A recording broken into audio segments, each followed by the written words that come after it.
இல்லையா எடப்பாடி பழனிசாமிக்கு. மரியாதைக்குரிய எடப்பாடி பழனிசாமி அவர்களே வந்து நேற்று கூட சொல்கிறார், இந்த போதைப் பொருளுக்காக அதுக்கு நான் பதில் சொல்லிட்டேன். எடப்பாடி பழனிசாமியோடு சேர்ந்து வேலுமணி வந்து நீங்கள் சொல்கிறதா சொன்னீங்க. வேலுமணியை நான் கேட்குறேன், திமுக ஆட்சியில் எந்த திட்டமே கொண்டு வரலன்னு சொல்கிறீங்க. திமுக ஆட்சியில் எந்த திட்டமே கொண்டு வரலன்னு சொல்கிறதுல நீங்களும் வாங்க, ஒரு நீங்கள் இடத்த அறிவிங்க, நானும் வர்றேன், எல்லா பத்திரிகையாளர் வரட்டும். திமுக செய்த சாதனைகள் என்ன, அண்ணா திமுக நீங்கள் அமைச்சராக இருக்கும்போது செய்த சாதனைகள் என்ன, ரெண்டையும் பட்டியல் போட்டு விவாதிப்போம். நீங்கள் வந்து 2006 எம்எல்ஏ நிற்கும் போது உங்கள் வசதி என்ன, 2021 அமைச்சர் பதவி இழக்கும் போது என்ன வசதி என்ன, இடையில இது போல் சொத்து வர்றதுக்கு காரணம் நீங்கள் என்ன தியாகம் பண்ணீங்களா, தியானம் பண்ணீங்களா, என்ன செஞ்சீங்க? ஒட்டு மொத்தமாக எல்லா வேலைகளையும் சாதாரண அப்பாவி அதிமுக தொண்டை போகிற இப்போ சாப்பாடு எல்லாம் அலைஞ்சிட்ருக்கான். அவங்கள பூரா வீட்டில் வந்து ரைடு பண்ணும்போது வீட்டில் வெளியே பிச்சைக்கார மாதிரி நிறுத்தி பாக்கு மட்டையை கொடுத்து 2 இட்லி கொடுத்துட்டு இருந்தீங்க. எம்எல்ஏவில் பூரா செக்யூரிட்டி வேலை கேட்டில் உட்கார வச்சுருந்தீங்க. இதுதான் நீங்கள் செஞ்ச சாதனை. என்ன செஞ்சீங்க? எவ்வளோ பாலம் கட்டுறாங்களோ எல்லாம் கட்டுறதில் எவ்வளோ பணம் நீங்கள் வாங்கியிருக்கீங்க, அதோட ஆதாரப்பூர்வமாக யார் கொடுத்தான்னு நான் எல்லாமே நிரூபிக்க என்னால் முடியும். அது பதில் சொல்ல தயாரான்னு கேளுங்க. நான் பதில் சொல்கிறக்கு வர்றேன்.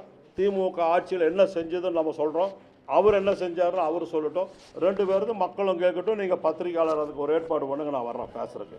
இது மட்டும் இல்லை, இன்றைக்கி வந்து திமுக பற்றி பேசுகிறதுக்கு எடப்பாடி பழனிசாமிக்கு எந்த விதமான அருகதையுமே கிடையாது. காரணம் என்னென்னா, அவர் அமைச்சராக இருக்கும்போது அவர் கூட அமைச்சராக இருந்தவங்க, அவர் முதலமைச்சராக இருக்கும்போது அந்த 3 வருஷத்தில் இருந்த அத்தனை பேரும் கூட்டுறவுத்துறையில் நகைக்கடன் தள்ளுபடி பண்ணுறோன்னு திமுக அரசு தேர்தல் வாக்குறுதி கொடுத்ததுனால தள்ளுபடி பண்ணிடுவோங்கிறதுனால கூட்டுறவு சங்கங்கள் இருக்கக்கூடிய அனைத்து இந்த அதிமுகவை சேர்ந்த எல்லா தலைவர்களும் போலியான நகையே இல்லாத பேப்பரை சுற்றி வச்சு போர்ஜரி நகையெல்லாம் வச்சு அது ஆதாரப்பூர்வமாக நாம் எங்கிட்ட ரெக்கார்டை வச்சுருக்கேன். சண்முக சுந்தரம் ஐஏஎஸ் ஆஃபீஸர் கூட்டுறவுத்துறையுடைய ஆணையாளராக இருக்கும்பொழுது அவரே அதை வந்து கண்டுபிடிச்சி எடுத்து இப்போ வழக்கு போட்டிருக்காரு. 277 கூட்டுறவு சங்க தலைவர்கள் மீது வழக்கு போட்டு இப்போ எல்லாருமே சங்கங்கள்லாம் கேன்சல் பண்ணிட்டாங்க. 3 அதிகாரிகள் வந்து தற்கொலை பண்ணிட்டாங்க. இவங்களால பயந்துட்டு அது வம்பு வழக்கு வந்ததுன்னா நம்ம பதில் சொல்ல முடியாது. அது மாதிரி செஞ்சதில் 1700 கோடி ரூபா, 1 ரூபா 2 1700 கோடி ரூபாய் வந்து இவங்க போர்ஜர் நகைகள் மூலமாக தவறு செய்தது. கூட்டுறவு பயிர் கடன் கொடுக்குறன்ட்டு இறந்து போனவங்க பேரில், உயிரே இல்லாதவங்க பேரில் தஞ்சாவூர், நாகப்பட்டினம், திருவாரூரில் பூராமே கூட்டுறவுத்துறையில் வந்து 2700 கோடி ஊழல் செஞ்சுருக்காங்க. இல்லைன்னு சொல்லுங்கள், அது வந்து நான் பதில் சொல்கிறேன். அது எல்லாம் ஆதாரப்பூர்வமாகவே எல்லாம் கட்டிருக்கு. இதில் வந்து சிஏஜியுடைய அறிக்கையிலையும் இது எல்லாமே வந்தது. நிலக்கரி வாங்குறதுல தங்கமணி அந்த துறை அமைச்சராக இருக்கின்ற பொழுது 1 ரூபா 2 ரூபாய் இல்லை, 36,000 கோடிக்கு வாங்கின நிலக்கரிக்கு 10% கணக்கு போட்டு 3600 கோடி ரூபா ஒரு கம்பெனி, இந்தியன் கம்பெனி கிட்ட வாங்கியிருக்காரு. அந்த கம்பெனி ஓனரைவே நான் பதில் சொல்ல சொன்னாலும் கூட்டம் சொல்ல வைக்கிறேன். நிலக்கரி கப்பலில் வாடகைக்கு எடுத்ததில் 1500 கோடி. இதில் யாருன்னா சவுத் இந்தியா கார்பரேஷனுங்கிற கப்பல் கம்பெனி, எம்ஏஎம் ராமசாமியுடைய குடும்பத்தோட கம்பெனி. அந்த கம்பெனியில் கப்பலில் கொண்டுட்டு வரக்கு விசாகப்பட்டினத்துலேருந்து சென்னை வரைக்கும் கொண்டு வர்றதுக்காக நிலக்கரி கொண்டு வர்ற வாடகை பேசுகிறதுல அவங்களுக்கே 900 கோடி ரூபா வந்திருக்குது. அதில் அந்த மருத்துவமனை, செட்டிநாடு மருத்துவமனையில் போன வருஷம் இந்த அறிக்கைக்கு அப்புறமா போய் சிஏஜிக்கு அப்புறம் இன்கம் டேக்ஸும் அமலாக்கத்துறையும் ரைடு பண்ணி பேங்க்கில் டெபாசிட் பண்ணி வச்சுருந்தாங்க. அந்த பணத்தை அப்படியே எடுத்துட்டாங்க. இல்லைன்னு சொல்லுங்கள், நாம் நிரூபிக்கிறோம். அதனால் தங்கமணி கிட்ட அவருக்கு கம்பெனிக்கே இவ்வளோ பணம்னா தங்கமணிக்கு அவ்வளோ பணம் வந்திருக்கும். அது மட்டும் இல்லை, பள்ளி குழந்தைகளுக்கு லேப்டாப் கொடுக்கறதுல வாங்கிட்டு செயல்படுத்தாமல் வாங்கினதா பில்லை வச்சு 66 கோடி ரூபாய். இதை நான் சொல்ல, சிஏஜி வந்து அறிக்கையில் கொடுத்துருக்கு. அதிமுக ஆட்சியில் 4 ஆண்டுகளில் செஞ்ச தவறு 2016 20வது ஆண்டு வரைக்கும். அதுக்கப்புறம் நெடுஞ்சாலைத்துறையில் எடப்பாடி பழனிசாமி வாங்கின கமிஷன்னு சொல்லி வழக்கு இன்னும் இருக்குது. 4800 கோடி ஊழல் வழக்கு. பிரதமர் வீடு கட்டும் திட்டத்தில் அது யார் கட்டுறாங்கன்னா வேலுமணி தான் அந்த துறையோட இது.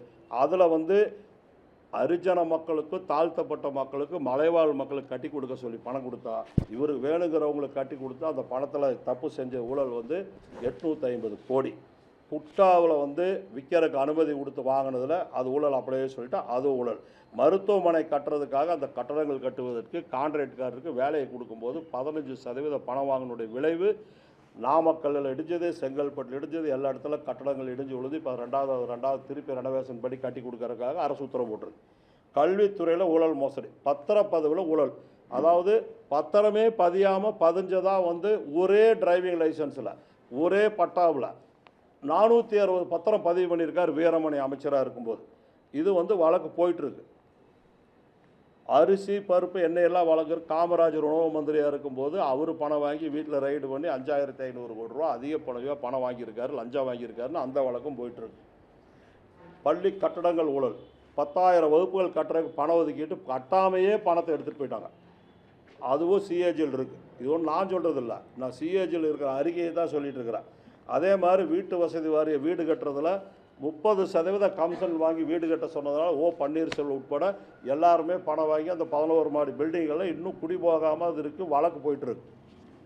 அதனால் எடப்பாடி பழனிசாமியுடைய ஆட்சி நடந்ததே மொத்த வேலுமணி உட்பட அத்தனை பேருமே எல்லாருமே வந்து ஒரு கொள்ளக்கூட்ட கும்பல் மாதிரி ஒரு ஆட்சி நடத்திட்டு இருந்தாங்க ஒழிய அவங்க யாரும் மக்களுக்கு சேவை செய்கிற ஆட்சியே நடத்தலை. அதனால தான் காமராஜ் ஆகட்டும், வேலுமணி ஆகட்டும், தங்கமணி ஆகட்டும், வீரமணி ஆகட்டும், எல்லோரும் 2 விஜயபாஸ்கர் எல்லோரும் 7 அமைச்சர்கள் வீட்டுக்குள்ள ரைடு பண்ணதில் 7 பேரில் 5 பேர் மேலே சார்ஜ் ஷீட்டு போட்டாச்சு. இன்னும் 2 பேர் சார்ஜ் ஷீட் போடுவாங்க. வழக்கு போயிட்டுருக்கு. நிச்சயமாக இவங்களால் தப்பிக்க முடியாது. எத்தனை வருஷம் ஆனாலும் சிறைக்கு போகிறத யாராலையும் காப்பாற்ற முடியாது.